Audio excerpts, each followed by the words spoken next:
माननीय सदस्यगण, corona virus से उत्पन्न वैश्विक महामारी का यह तीसरा वर्ष है।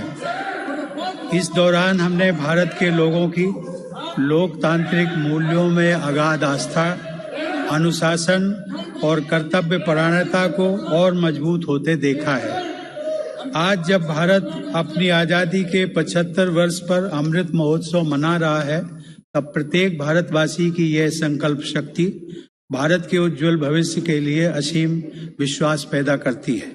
इसी विश्वास के साथ मैं संसद भवन के इस ऐतिहासिक सेंट्रल हॉल से प्रत्येक भारतवासी का अभिनंदन करता हूं। मैं आज संसद के इस समवेत सत्र में देश के उन लाखों स्वाधीनता सेनानियों को नमन करता हूं, जिन्होंने अपने कर्तव्यों को सर्वोच्च प्राथमिकता दी और भारत को उसके अधिकार दिलाए। आजादी के इन 75 वर्षों में देश की विकास यात्रा में अपना योगदान देने वाले सभी महानुभावों का भी मैं श्रद्धापूर्वक स्मरण करता हूं। अमृत महोत्सव के इस कालखंड में देश की महान विभूतियों से जुड़े विशेष अवसर भी सभी देशवासियों को प्रेरणा दे रहे हैं। गुरु तेग बहादुर जी का 400वां प्रकाश वर्ष पर्व, श्री अरविंदो की 150वीं जन्म जयंती, V.O. चिदम्बरम पिल्लई का 150वां जन्म वर्ष और नेताजी सुभाष चंद्र बोस की 125वीं जन्म जयंती जैसे पुण्य अवसरों को मेरी सरकार पूरी भव्यता के साथ मना रही है।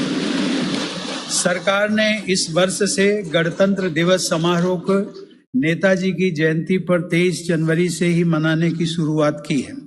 मेरी सरकार मानती है कि अतीत को याद रखना तथा उससे सीख लेना देश के सुरक्षित भविष्य के लिए बहुत ही जरूरी है। साहिबजादों के बलिदान की स्मृति में 26 दिसंबर को वीर बाल दिवस की घोषणा एवं 14 अगस्त को विभाजन विभीषिका स्मृति दिवस इसी सोच का परिचायक है। सरकार ने भगवान बिरसा मुंडा को श्रद्धांजलि स्वरूप उनके जन्म दिवस 15 नवंबर को जनजातीय गौरव दिवस के रूप में मनाने का भी निर्णय लिया। माननीय सदस्यगण, आजादी का अमृत महोत्सव हम सभी भारतीयों के लिए अगले 25 वर्षों के संकल्पों को आकार देने का पवित्र अवसर है। मेरी सरकार सबका साथ, सबका विकास, सबका विश्वास और सबका प्रयास के मंत्र पर चलते हुए अगले 25 वर्षों के लिए मजबूत बुनियाद पर तेजी से काम कर रही है। इस बुनियाद का सबसे महत्वपूर्ण संकल्प एक सर्वसमावेशी, सर्वहितकारी, सशक्त भारत का निर्माण और देश की आत्मनिर्भरता है। कोरोना के इस कठिन समय की चुनौतियों ने देशवासियों को अपने लक्ष्यों को जल्द से जल्द प्राप्त करने के लिए प्रेरित किया है। माननीय सदस्यगण, कोरोना महामारी ने पूरी दुनिया को प्रभावित किया है और भारत में भी हमारे बहुत से अपनों को हमसे छीना है। इन परिस्थितियों में केंद्र से लेकर राज्यों तक हमारी सभी सरकारों, स्थानीय शासन और प्रशासन, हमारे डॉक्टर्स, नर्सेज और हेल्थ वर्कर्स, हमारे वैज्ञानिकों और उद्यमियों सभी ने एक टीम के रूप में काम किया है। सरकार और नागरिकों के बीच यह परस्पर विश्वास, समन्वय और सहयोग लोकतंत्र की ताकत का अभूतपूर्व उदाहरण है। इसके लिए मैं देश के प्रत्येक हेल्थ और फ्रंट लाइन वर्कर का, हर देशवासी का अभिनंदन करता हूं।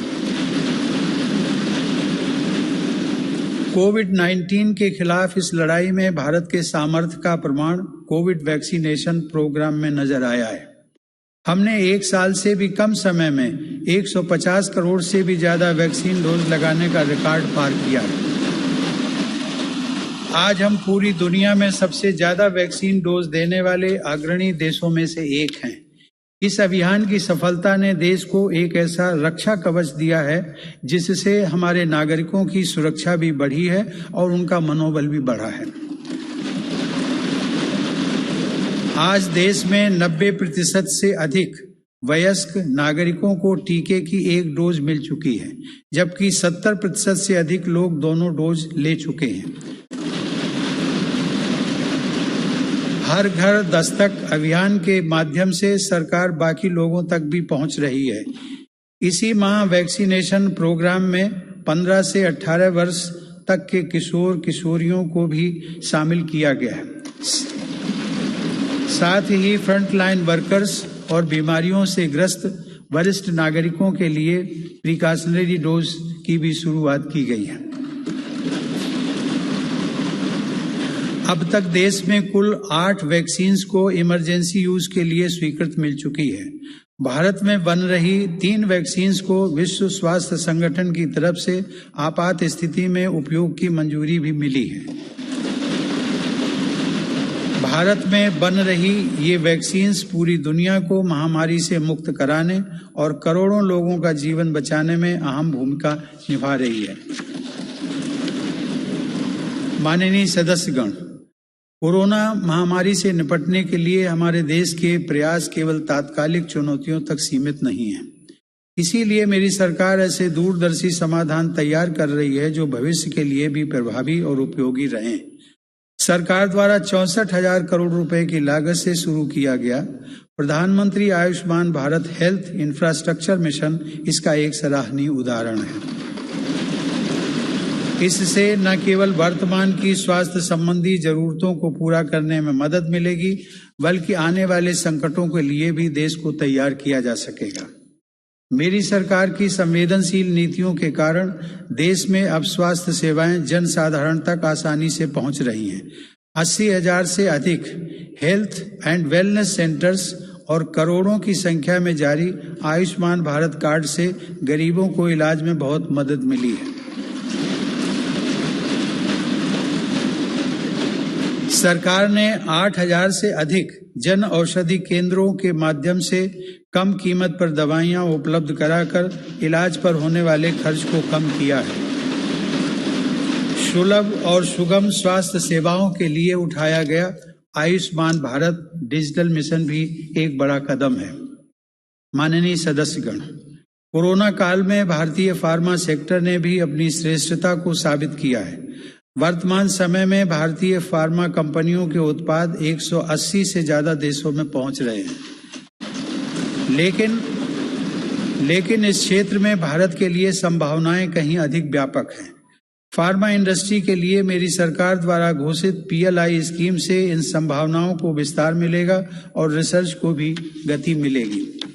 सरकार द्वारा किए गए प्रयासों के परिणाम स्वरूप योग, आयुर्वेद एवं पारंपरिक चिकित्सा पद्धतियों की लोकप्रियता लगातार बढ़ रही है। वर्ष 2014 में देश से 6,600 करोड़ रुपए के आयुष उत्पादों का निर्यात होता था, जो आज बढ़कर 11,000 करोड़ रुपए से अधिक हो गया है। दुनिया के सबसे पहले WHO global centre of traditional medicine की स्थापना भी भारत में होने जा रही है।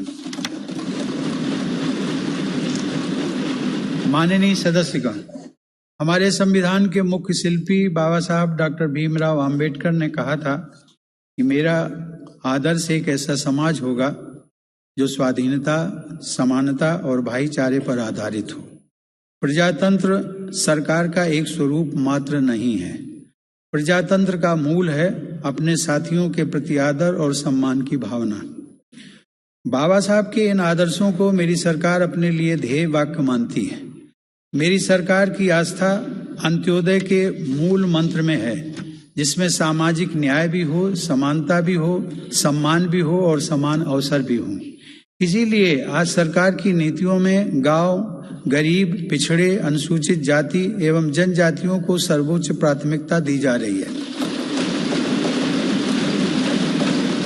हाल के वर्षों में पद्म पुरस्कारों के चयन में भारत की यह भावना भली भांति झलकती है।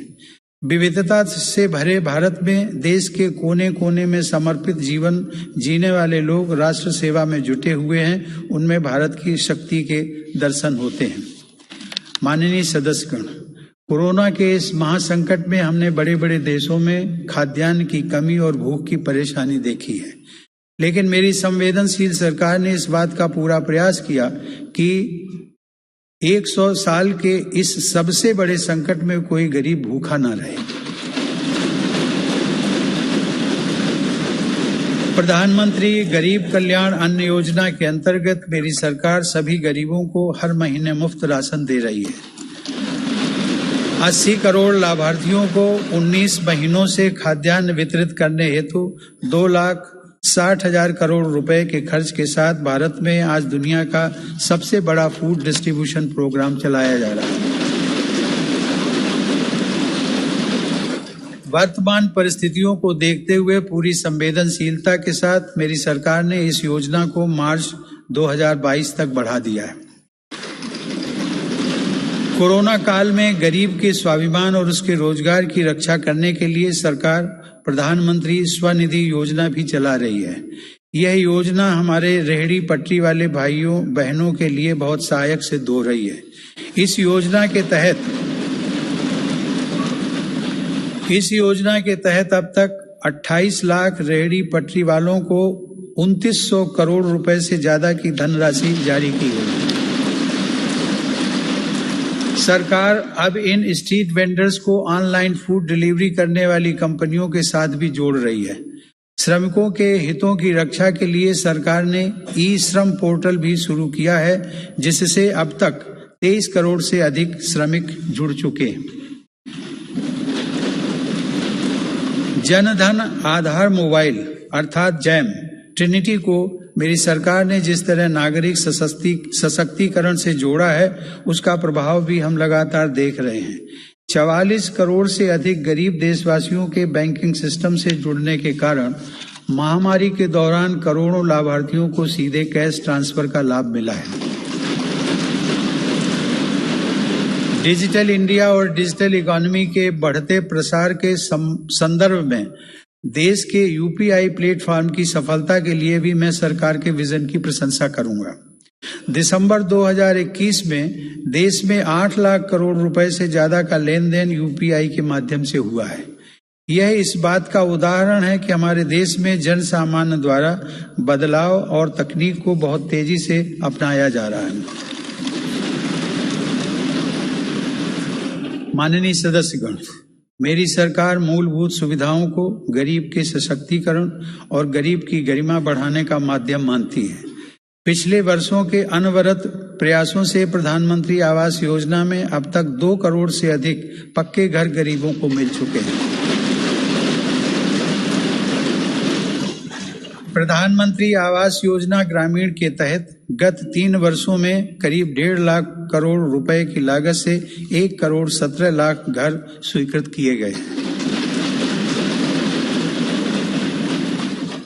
हर घर जल पहुंचाने के उद्देश्य से शुरू किए गए जल जीवन मिशन ने लोगों के जीवन में बड़ा बदलाव लाना शुरू कर दिया है। महामारी की बाधाओं के बावजूद करीब 6 करोड़ ग्रामीण घरों को पेयजल के कनेक्शन से जोड़ा गया है। इसका बहुत बड़ा लाभ हमारे गांव की महिलाओं, बहनों, बेटियों को हुआ है।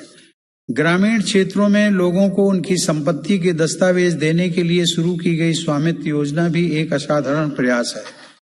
इस योजना के तहत अब तक 27,000 गांवों में 40 लाख से अधिक प्रॉपर्टी कार्ड दिए जा चुके हैं। ये प्रॉपर्टी कार्ड न केवल विवादों को रोकने में सहायक हैं, बल्कि गांव के लोगों को बैंकों से मदद मिलना भी आसान हो रहा है।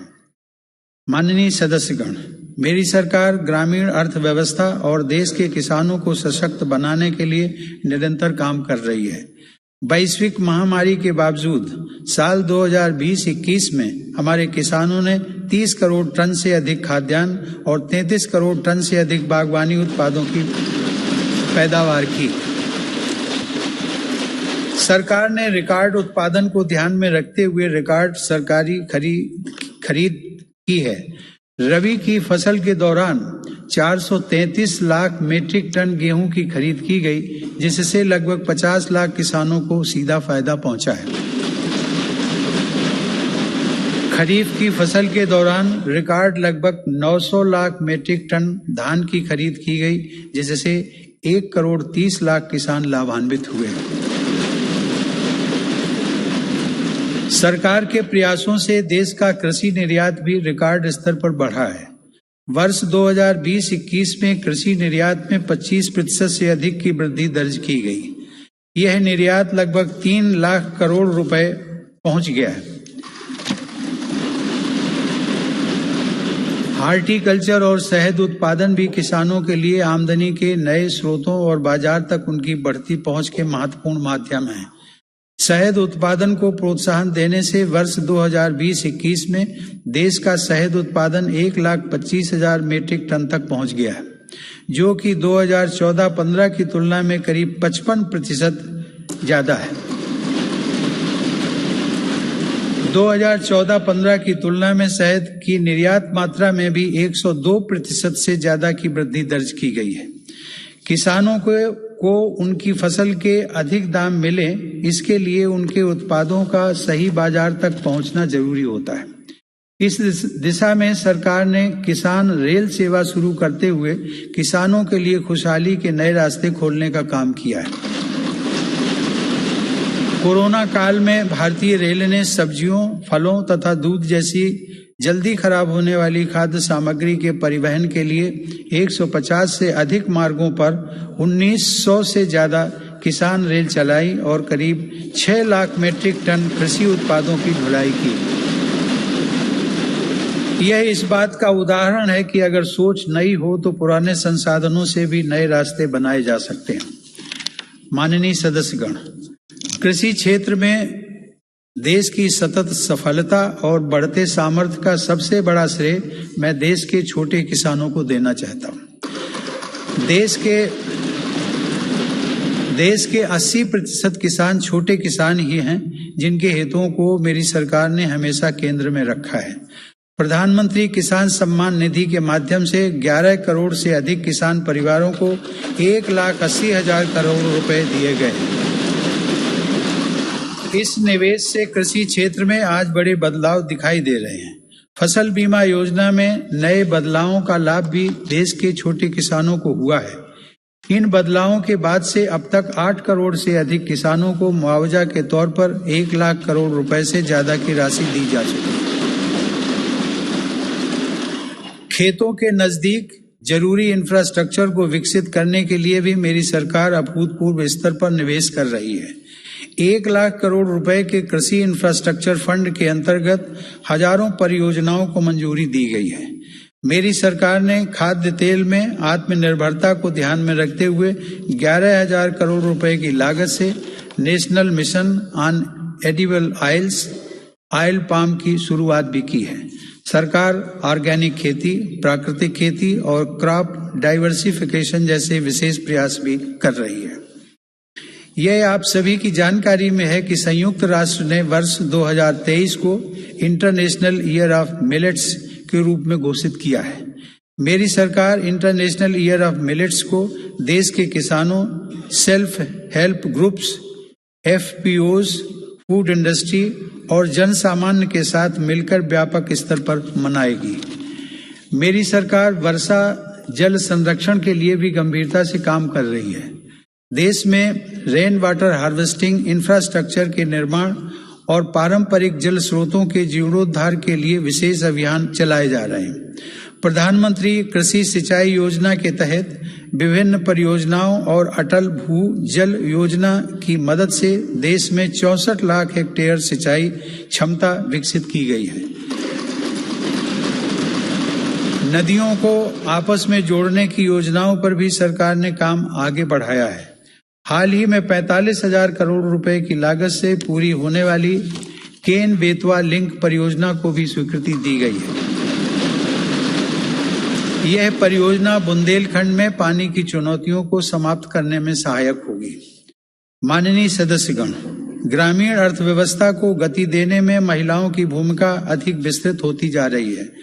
2021-22 में 28 लाख सेल्फ हेल्प ग्रुप्स को बैंकों की तरफ से 65,000 करोड़ रुपए की मदद दी गई है। यह राशि 2014-15 की तुलना में 4 गुना अधिक है। सरकार ने हजारों महिला सेल्फ हेल्प ग्रुप्स के सदस्यों को ट्रेनिंग देकर उन्हें बैंकिंग सखी के रूप में भागीदार भी बनाया है। ये महिलाएं ग्रामीण क्षेत्रों में बैंकिंग सेवाओं को घर घर तक पहुंचाने का माध्यम बन रही हैं। महिला सशक्तिकरण मेरी सरकार की उच्च प्राथमिकताओं में से एक है। उज्ज्वला योजना की सफलता के हम सभी साक्षी हैं। मुद्रा योजना के माध्यम से हमारे देश की माताओं बहनों की उद्यमिता और कौशल को बढ़ावा मिला है। बेटी बचाओ बेटी पढ़ाओ पहल से अनेक सकारात्मक परिणाम सामने आए हैं और स्कूलों में प्रवेश लेने वाली बेटियों की संख्या में उत्साहजनक वृद्धि हुई है।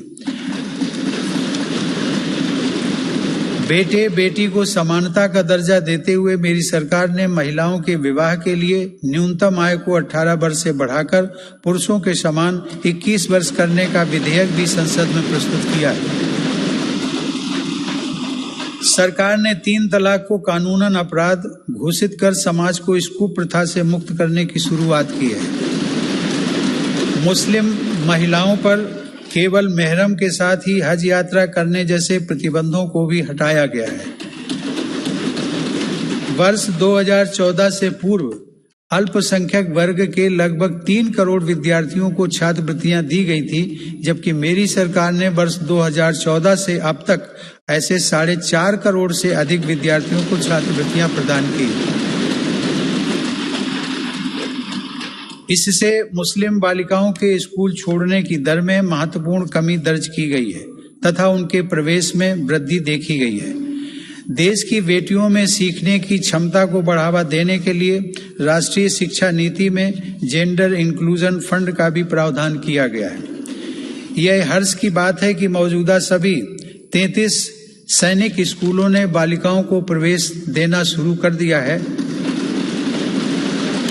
सरकार ने राष्ट्रीय रक्षा अकादमी में भी महिला कैडेट्स के प्रवेश को मंजूरी दी है। महिला कैडेट्स का पहला बैच एनडीए में जून 2022 में प्रवेश करेगा। मेरी सरकार के नीतिगत निर्णय और प्रोत्साहन से विभिन्न पुलिस बलों में महिला पुलिसकर्मियों की संख्या में 2014 के मुकाबले दोगुनी से ज्यादा बढ़ोतरी हो चुकी है। माननीय सदस्यगण, महान संत तिरुवल्लुवर ने कहा था, कक्कर्क कसड्डर कर्प वही कट्रपिन निकर्क अद्दकर्क तगा। अर्थात एक व्यक्ति जो कुछ भी सीखता है वह उसके आचरण में दिखाई देता है। आत्मनिर्भर भारत के संकल्प व सामर्थ्य को आकार देने के लिए मेरी सरकार देश में नई राष्ट्रीय शिक्षा नीति लागू कर रही है। राष्ट्रीय शिक्षा नीति के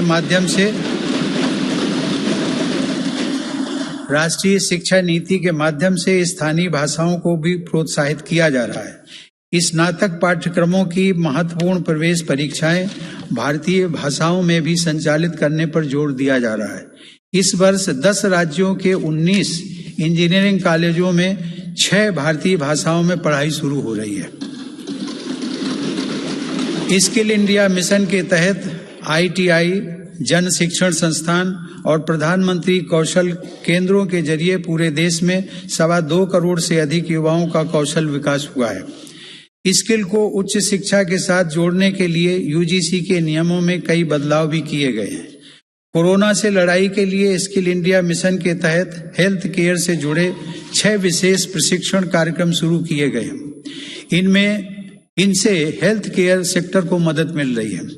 सरकार द्वारा जनजातीय युवाओं की शिक्षा के लिए हर आदिवासी बहुल ब्लॉक तथा एकलव्य आवासीय मॉडल स्कूल के विस्तार का काम किया जा रहा है। ये स्कूल लगभग 3.5 लाख जनजातीय युवाओं को सशक्त बनाएंगे। माननीय सदस्यगण, टोक्यो ओलंपिक के दौरान हम सभी ने भारत की युवा शक्ति की क्षमताओं को देखा है। इस अंतर्राष्ट्रीय प्रतिस्पर्धा में अब तक का बेहतरीन प्रदर्शन करते हुए भारत ने 7 मेडल जीते। टोक्यो पैरा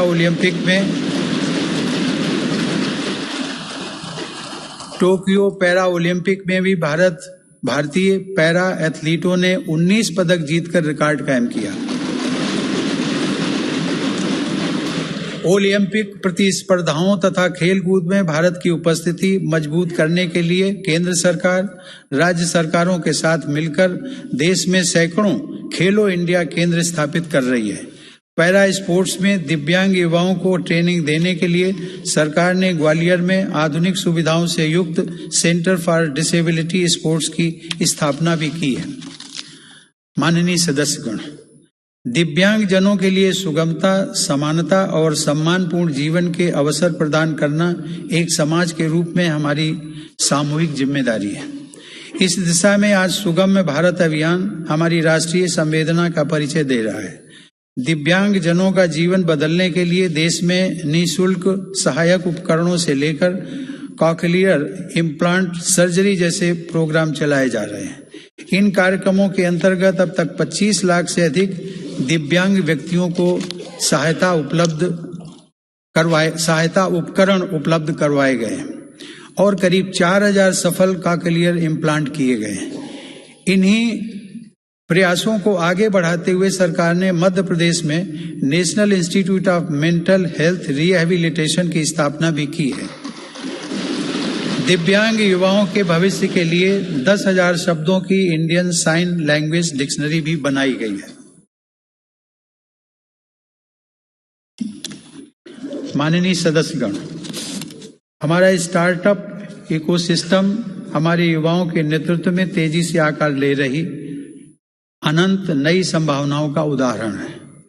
वर्ष 2016 से हमारे देश में 56 अलग अलग सेक्टर्स में 60,000 नए स्टार्टअप्स बने हैं। इन स्टार्टअप्स के जरिए 6 लाख से अधिक रोजगारों का सृजन हुआ है। वर्ष 2021 में कोरोना काल में भारत में 40 से अधिक यूनिकॉर्न स्टार्टअप अस्तित्व में आए, जिनमें से प्रत्येक का मूल्य 7,400 करोड़ रुपए से अधिक आंका गया है। मेरी सरकार की नीतियों की वजह से आज भारत उन देशों में है जहां इंटरनेट की कीमत सबसे कम है तथा स्मार्टफोन की कीमत भी सबसे कम है। इसका बहुत बड़ा लाभ भारत की नौजवान पीढ़ी को मिल रहा है। भारत 5G मोबाइल कनेक्टिविटी पर भी तेजी से काम कर रहा है, जिससे अनेक नई संभावनाओं के द्वार खुलेंगे। सेमीकंडक्टर को लेकर भारत के प्रयासों का बहुत बड़ा लाभ हमारे स्टार्टअप इकोसिस्टम को होगा। भारत के युवाओं को तेजी से बदलती टेक्नोलॉजी का लाभ मिले, इसके लिए भी सरकार ने अनेक नीतिगत निर्णय लिए हैं। कई नए सेक्टरों में प्रवेश के द्वार खोले। सरकार ने startups intellectual property protection program के माध्यम से पेटेंट और ट्रेडमार्क से जुड़ी प्रक्रियाओं को आसान बनाया है, उन्हें नई गति दी है। इसी का परिणाम है कि इस वित्त वर्ष में पेटेंट के लिए लगभग 6,000 और ट्रेडमार्क के लिए 20,000 से ज्यादा आवेदन किए गए। माननीय सदस्यगण, मेरी सरकार के निरंतर प्रयासों से भारत एक बार फिर विश्व की सर्वाधिक तेजी से विकसित हो रही अर्थव्यवस्थाओं में से एक बन गया है।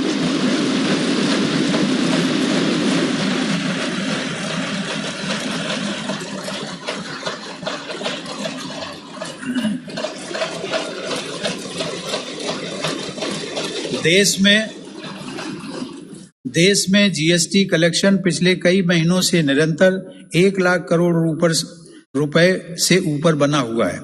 इस वित्त वर्ष के पहले 7 महीनों में 48 बिलियन डॉलर का विदेशी निवेश आना इस बात का प्रमाण है कि अंतर्राष्ट्रीय निवेशक भारत के विकास को लेकर बहुत आश्वस्त हैं। भारत का विदेशी मुद्रा भंडार भी इस समय 630 बिलियन डॉलर से ऊपर है। हमारा निर्यात भी तेजी से बढ़ रहा है और पिछले रिकॉर्ड टूट रहे हैं। 2021 में अप्रैल से दिसंबर के दौरान भारत का गुड्स निर्यात लगभग 300 बिलियन डॉलर यानी 22 लाख करोड़ रुपए से अधिक रहा है, जो कि 2020 की इसी अवधि की तुलना में 1.5 गुना ज्यादा है। मेरी सरकार ने मैन्युफैक्चरिंग सेक्टर में मौजूद संभावनाओं को साकार करने और युवाओं को नए अवसर देने के लिए 1,97,000 करोड़ रुपए से ज्यादा के निवेश से 14 महत्वपूर्ण PLI स्कीम्स शुरू की हैं। ये PLI स्कीम्स न केवल भारत को ग्लोबल मैन्युफैक्चरिंग हब के रूप में स्थापित करने में मदद करेंगी, बल्कि रोजगार के 60 लाख से अधिक अवसर भी उपलब्ध कराएंगे। देश में मोबाइल उत्पादन की सफलता मेक इन इंडिया का एक बड़ा उदाहरण है। आज भारत विश्व में दूसरा सबसे बड़ा मोबाइल फोन निर्माता बनकर उभरा है। इससे भारत के लाखों युवाओं को रोजगार भी मिला है। हमारा देश इलेक्ट्रॉनिक और टेक्नोलॉजी हार्डवेयर के क्षेत्र में ग्लोबल लीडर बने, इसके लिए सरकार ने सिलिकॉन और compound semi conductor fabrication, display, FAB, chip design और इनसे जुड़े वेंचर्स के लिए हाल ही में 76,000 करोड़ रुपए का पैकेज भी घोषित किया है।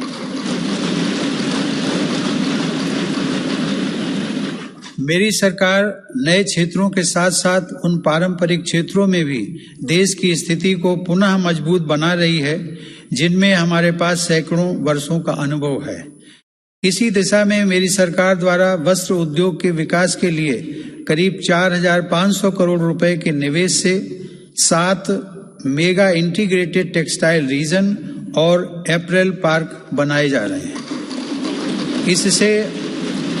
इससे देश में इंटीग्रेटेड टेक्सटाइल वैल्यू चेन तैयार होगी। ये मेगा टेक्सटाइल पार्क्स भारतीय तथा विदेशी निवेशकों को भी आकर्षित करेंगे और रोजगार के लाखों नए अवसर पैदा करेंगे।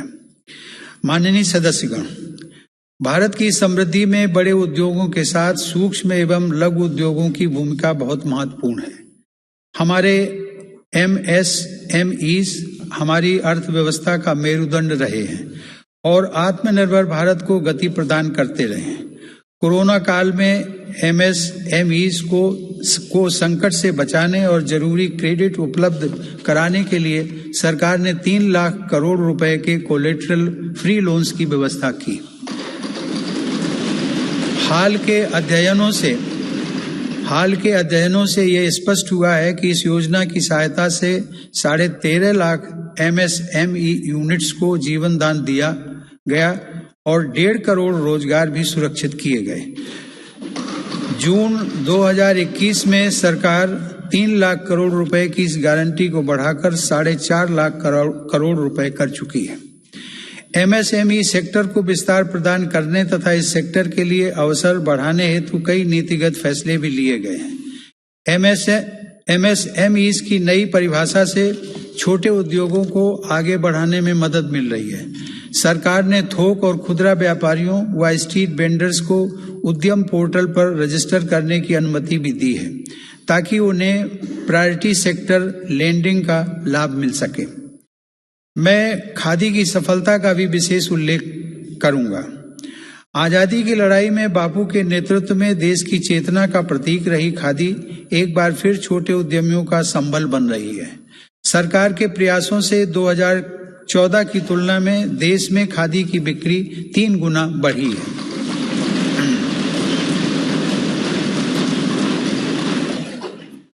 माननीय सदस्यगण, किसी भी देश के विकास का आधार वहां का इंफ्रास्ट्रक्चर होता है। मेरी सरकार की दृष्टि में इंफ्रास्ट्रक्चर सामाजिक असमानता को पाटने वाला सेतु भी है। इंफ्रास्ट्रक्चर पर होने वाले निवेश से न केवल लाखों नए रोजगार पैदा होते हैं बल्कि इसका एक गुणात्मक प्रभाव भी होता है। इससे व्यापार करना सुगम होता है, परिवहन की गति बढ़ती है और हर सेक्टर में आर्थिक गतिविधियों में वृद्धि होती है। मेरी सरकार ने इंफ्रास्ट्रक्चर विकास के कार्यों को और अधिक गति प्रदान करने के लिए अलग अलग मंत्रालयों के कामकाज को प्रधानमंत्री गति शक्ति राष्ट्रीय मास्टर प्लान के रूप में एक साथ जोड़ा है। यह प्लान भारत में मल्टी मॉडल ट्रांसपोर्ट के एक नए युग का प्रारंभ करने जा रहा है। भविष्य के भारत में रेलवेज, हाईवेज और एयरवेज अलग अलग और अलग थलग इंफ्रास्ट्रक्चर नहीं होंगे बल्कि एक देश के एकजुट संसाधन के तौर पर काम करेंगे। ग्रामीण क्षेत्रों में सड़कों, संसाधनों और इंफ्रास्ट्रक्चर के निर्माण से देश की उन संभावनाओं को उड़ान मिल रही है जो दशकों से उपेक्षित पड़ी थी। प्रधानमंत्री ग्राम सड़क योजना की उपलब्धियां गर्व करने योग्य हैं। वर्ष 2020-21 में ग्रामीण इलाकों में 100 किलोमीटर प्रतिदिन से अधिक की रफ्तार से 36,500 किलोमीटर सड़कें बनाई गई हैं और हजारों रिहायशी क्षेत्रों को ऑल वेदर रोड कनेक्टिविटी से जोड़ा गया है। आज देश के नेशनल हाईवेज भी पूरब से पश्चिम और उत्तर से दक्षिण पूरे देश को एक साथ जोड़ रहे हैं। मार्च 2014 में हमारे देश में राष्ट्रीय राजमार्गों की कुल लंबाई 90,000 किलोमीटर थी, जबकि आज उनकी लंबाई बढ़कर 1,40,000 किलोमीटर से अधिक हो गई। भारतमाला परियोजना के अंतर्गत लगभग 6 लाख करोड़ रुपए की लागत से 20,000 किलोमीटर से अधिक लंबाई के राजमार्गों पर काम किया जा रहा है। इनमें 23 ग्रीन एक्सप्रेसवेज और ग्रीन फील्ड कॉरिडोर्स का विकास भी शामिल है। दिल्ली मुंबई एक्सप्रेस वे भी पूरा होने के करीब है, जो कि भारत का सबसे लंबा और सबसे तेज एक्सप्रेस वे होगा।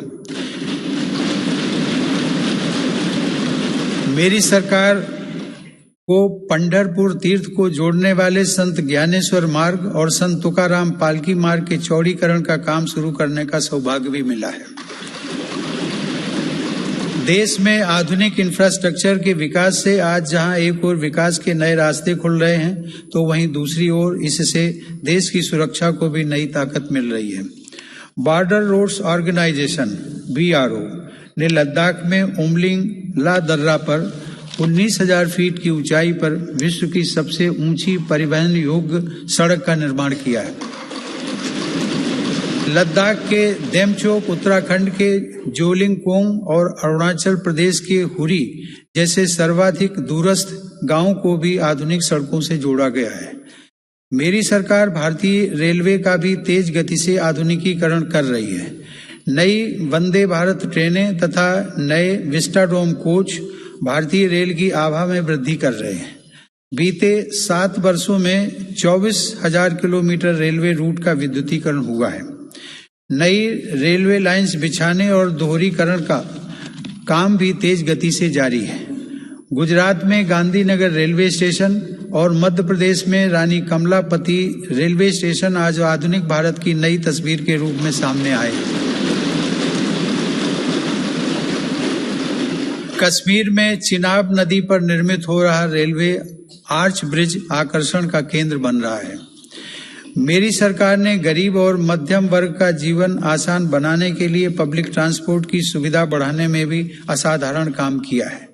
देश में 11 नई मेट्रो लाइंस पर सेवाएं शुरू की गई हैं, जिनका लाभ 8 राज्यों में लाखों लोगों को हर दिन मिल रहा है। भारत आज दुनिया के 4 सबसे बड़े ड्राइवरलेस ट्रेन नेटवर्क वाले देशों में भी शामिल हो गया है।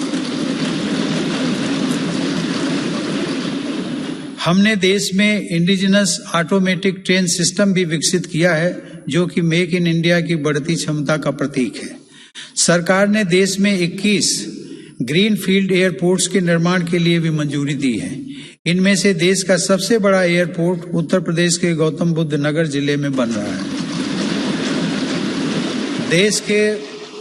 देश के महत्वपूर्ण कारोबारी क्षेत्रों को बंदरगाहों से जोड़ने के लिए सागरमाला कार्यक्रम के अंतर्गत 80 से अधिक कनेक्टिविटी परियोजनाओं पर भी काम हो रहा है। अब तक 24 राज्यों में 5 मौजूदा राष्ट्रीय जलमार्गों और 106 नए जलमार्गों सहित कुल 111 जलमार्गों को राष्ट्रीय जलमार्ग घोषित किया गया है। इनमें से 23 जलमार्गों के जरिए माल परिवहन भी हो सकेगा। आधुनिक इंफ्रास्ट्रक्चर की दिशा में सरकार द्वारा 27,000 सर्किट किलोमीटर से ज्यादा ट्रांसमिशन लाइंस भी बिछाई गई हैं। माननीय सदस्यगण, बीते समय में हमने देश में आत्मनिर्भर भारत के नए संकल्प को ठोस आकार लेते देखा है। इस संकल्प को रिफॉर्म्स की ऊर्जा से तेज गति प्राप्त हो रही है। नए लेबर रिफॉर्म्स से लेकर बैंकिंग रिफॉर्म्स और इंसॉल्वेंसी एंड बैंक्रप्सी कोड तक सुधारों का यह क्रम बिना रुके अनवरत चल रहा है। विगत वर्ष केंद्र और राज्यों के अलग अलग विभागों में 26,000 से ज्यादा कंप्लायंसेस की आवश्यकता को घटाया जा चुका है। देश में स्पेस को प्राइवेट सेक्टर के लिए खोलकर संभावनाओं का अनंत आकाश भी उपलब्ध करा दिया गया। पिछले साल भारत की अंतरिक्ष क्षमताओं को बढ़ाने के लिए इन स्पेस का गठन किया जाना ऐसा ही एक प्रमुख कदम है। तेजी से विकसित हो रही ड्रोन टेक्नोलॉजी और इससे जुड़ी संभावनाओं को लेकर भी मेरी सरकार सजग और सक्रिय है। इस दिशा में सरकार ने सिंप्लीफाइड ड्रोन रूल्स 2021 को अधिसूचित किया है। और ड्रोन व ड्रोन कलपुर्जों के देश में निर्माण के लिए PLI योजना भी शुरू की है। इससे देश को भविष्य की इस महत्वपूर्ण टेक्नोलॉजी में अपनी स्थिति को मजबूत बनाने में मदद मिलेगी। माननीय सदस्यगण, मेरी सरकार देश की सुरक्षा के लिए दृढ़ संकल्पित होकर काम कर रही है। सरकार की नीतियों की वजह से डिफेंस सेक्टर में, विशेषकर रक्षा उत्पादन में, देश की आत्मनिर्भरता लगातार बढ़ रही है। वर्ष 2020-21 में सैन्य बलों के आधुनिकीकरण के लिए जो भी स्वीकृतियां प्रदान की गई, उनमें 87% उत्पादों में मेक इन इंडिया को प्राथमिकता दी गई।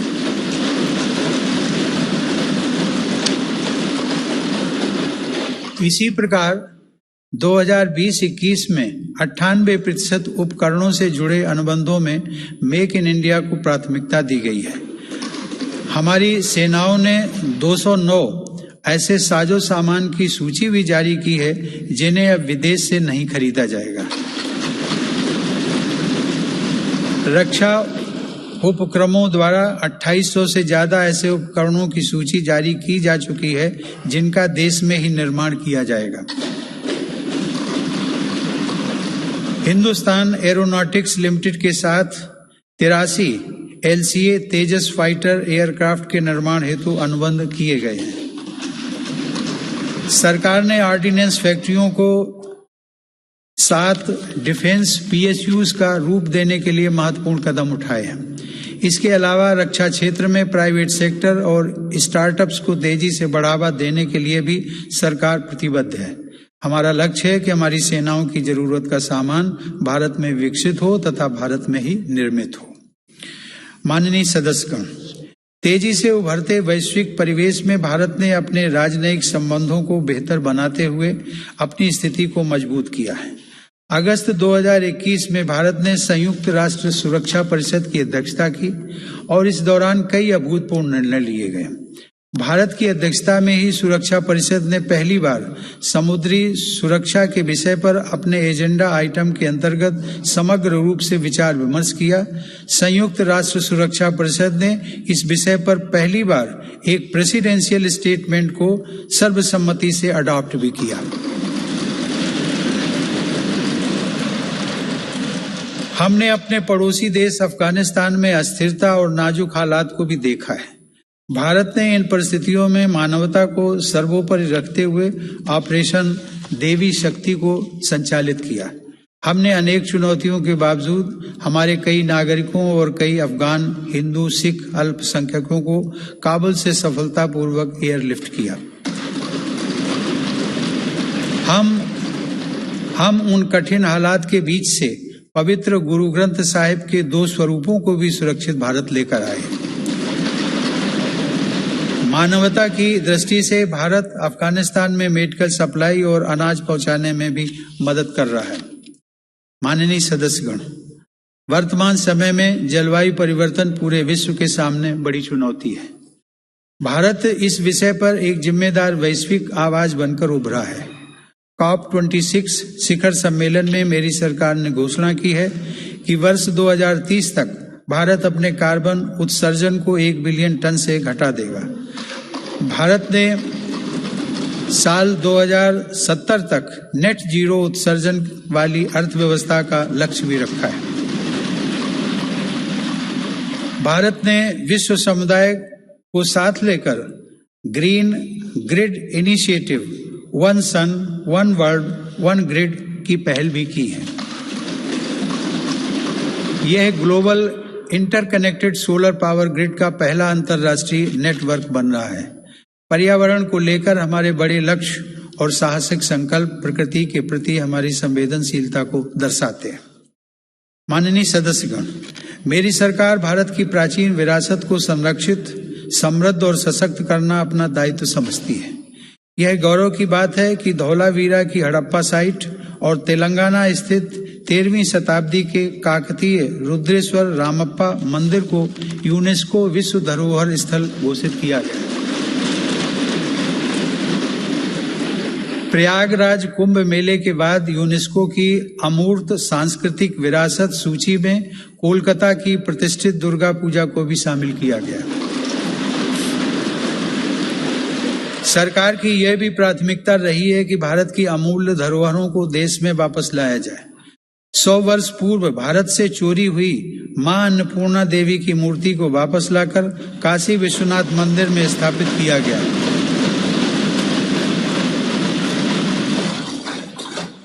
दुनिया के अलग अलग देशों से ऐसी ही कई ऐतिहासिक धरोहरें आज भारत में वापस लाई जा रही हैं। हम सब जानते हैं कि विरासत और पर्यटन का एक दूसरे से गहरा नाता है। इसीलिए आज एक और भारत की आध्यात्मिक विरासत को फिर से जीवंत किया जा रहा है, तो साथ ही तीर्थयात्रियों और पर्यटकों के लिए आधुनिक सुविधाएं और इंफ्रास्ट्रक्चर का विकास भी हो रहा है। मेरी सरकार की स्वदेश दर्शन एवं प्रसाद योजनाएं इसमें बड़ी भूमिका निभा रही हैं। गोवा के 60वें मुक्ति दिवस के अवसर पर फोर्ट अगुआडा जेल परिसर में स्मारक का जीर्णोद्धार करके उसका उद्घाटन किया गया है। यह गोवा मुक्ति संग्राम के सेनानियों के अविस्मरणीय संघर्षों का स्मारक है। माननीय सदस्यगण, आजादी के अमृत काल में एक भारत श्रेष्ठ भारत के हमारे संकल्प के आधार पर आज लोकतांत्रिक मूल्यों के साथ विकास के नए अध्याय लिखे जा रहे हैं। जो राज्य और क्षेत्र उपेक्षित छूट गए थे, आज देश उनके लिए विशेष प्रयास कर रहा है। जम्मू कश्मीर और लद्दाख क्षेत्र में विकास के नए युग का आरंभ इसका एक बड़ा उदाहरण है। मेरी सरकार ने जम्मू कश्मीर के औद्योगिक विकास के लिए लगभग 28,000 करोड़ रुपए की लागत से नई सेंट्रल सेक्टर स्कीम शुरू की है। पिछले वर्ष काजीगुंड वनिहाल सुरंग को भी यातायात के लिए खोल दिया गया है। श्रीनगर से शारजाह तक की अंतर्राष्ट्रीय उड़ानें भी शुरू हो गई हैं।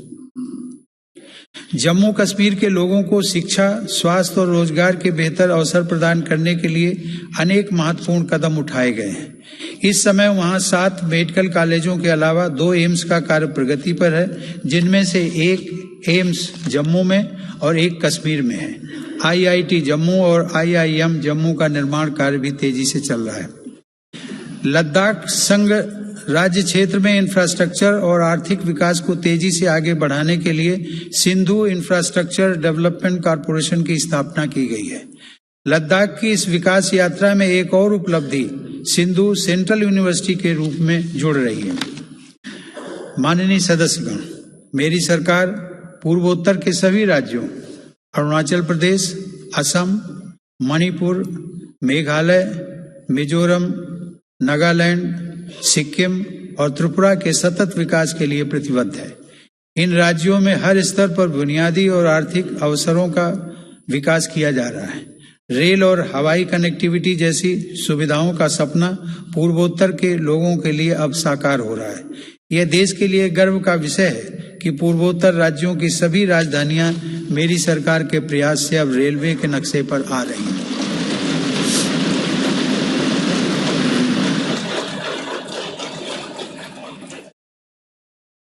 ईटानगर के होलोंगी में एक नए एयरपोर्ट की स्थापना की जा रही है। हाल ही में त्रिपुरा राज्य के महाराजा वीर विक्रम एयरपोर्ट में एक नया और आधुनिक टर्मिनल खोला गया है। पूर्वोत्तर का यह विकास भारत की विकास यात्रा का एक स्वर्णिम अध्याय सिद्ध होगा। कुछ दिन पहले ही 21 जनवरी को मेघालय, मणिपुर और त्रिपुरा की स्थापना के 50 साल पूरे हुए हैं। आजादी के 75 साल पूरे होने के साथ इन राज्यों की यात्रा भी हमें विकास के नए संकल्पों के लिए प्रेरित कर रही है। पूर्वोत्तर में शांति स्थापना के लिए मेरी सरकार के प्रयासों को ऐतिहासिक सफलता प्राप्त हुई है। अभी कुछ महीने पहले ही कार्बी आंगलोंग के दशकों पुराने विवाद को समाप्त करने के लिए केंद्र सरकार, असम की राज्य सरकार एवं कार्बी समूह के बीच समझौता हुआ है। इससे इस क्षेत्र में शांति और खुशहाली का एक नया अध्याय शुरू हुआ है। सरकार द्वारा किए गए प्रयासों से आज देश में नक्सल प्रभावित जिलों की संख्या भी 126 से घटकर 70 रह गई है। माननीय सदस्यगण, मेरी सरकार नागरिकों की जरूरतों के प्रति सरकारी विभागों को अधिक से अधिक जवाबदेह बनाने के लिए कृत संकल्प है। बकाया मामलों में निपटान हेतु तथा स्वच्छता के लिए भारत सरकार के प्रत्येक मंत्रालय में विशेष अभियान चलाया जा रहा है। मिशन कर्मयोगी के अंतर्गत सिविल सर्वेंट्स की क्षमता बढ़ाने के लिए सरकार ने कैपेसिटी बिल्डिंग कमीशन की स्थापना की है। मिशन कर्मयोगी सिविल सर्वेंट्स के कैरियर में भी सहायक होगा और राष्ट्र निर्माण की नई जिम्मेदारियों के लिए उन्हें तैयार भी करेगा। न्याय प्राप्ति को सरल और सुगम बनाने के लिए भी देश में कई महत्वपूर्ण कदम उठाए जा रहे हैं। टेली लॉ प्रोग्राम के माध्यम से मुकदमों से पहले सलाह देने के लिए एक प्लेटफॉर्म का गठन किया गया है। विवादों के निपटारे में गति लाने के लिए मेरी सरकार ने राज्यसभा में मध्यस्थता विधेयक 2021 पेश किया है। माननीय सदस्यगण, आज देश की उपलब्धियां और सफलताएं देश के सामर्थ्य और संभावनाओं के समान ही असीम हैं। ये उपलब्धियां किसी एक संस्था या प्रतिष्ठान की नहीं हैं, बल्कि देश के कोटि कोटि नागरिकों की हैं। इनमें करोड़ों देशवासियों का श्रम और पसीना लगा है। ये सभी उपलब्धियां हमारे महत्वाकांक्षी लक्ष्यों की लंबी यात्रा में एक तरह से मील का पत्थर है और आगे बढ़ने के लिए हमारी प्रेरणाएं भी हैं। वर्ष 2047 में देश अपनी आजादी की शताब्दी पूरी करेगा। उस समय के भव्य, आधुनिक और विकसित भारत के लिए हमें आज कड़ी मेहनत करनी है। हमें अपने परिश्रम को पराकाष्ठा तक लेकर जाना है और यह सुनिश्चित करना है कि अंततः इसके लाभकारी परिणाम निकले। इसमें हम सबकी भागीदारी है और समान भागीदारी है। कोरोना काल में आप सभी सांसदों ने जिस तरह अपनी जिम्मेदारियों का निर्वहन किया और सभी सावधानियों का पालन करते हुए दोनों सदन संचालित हुए, मैं उसके लिए आप सभी की सराहना करता हूं। आप सभी सांसदगण करोड़ों देशवासियों की आशाओं आकांक्षाओं के सारथी हैं। इसी भावना के साथ हमें आगे भी काम करते रहना है। मुझे पूरा विश्वास है कि हम सब मिलकर अपने महान भारतवर्ष को गौरव के शिखर तक लेकर जाएंगे। इसी भावना के साथ आप सभी का एक बार फिर से अभिनंदन। आप सभी का बहुत बहुत धन्यवाद। जय हिंद।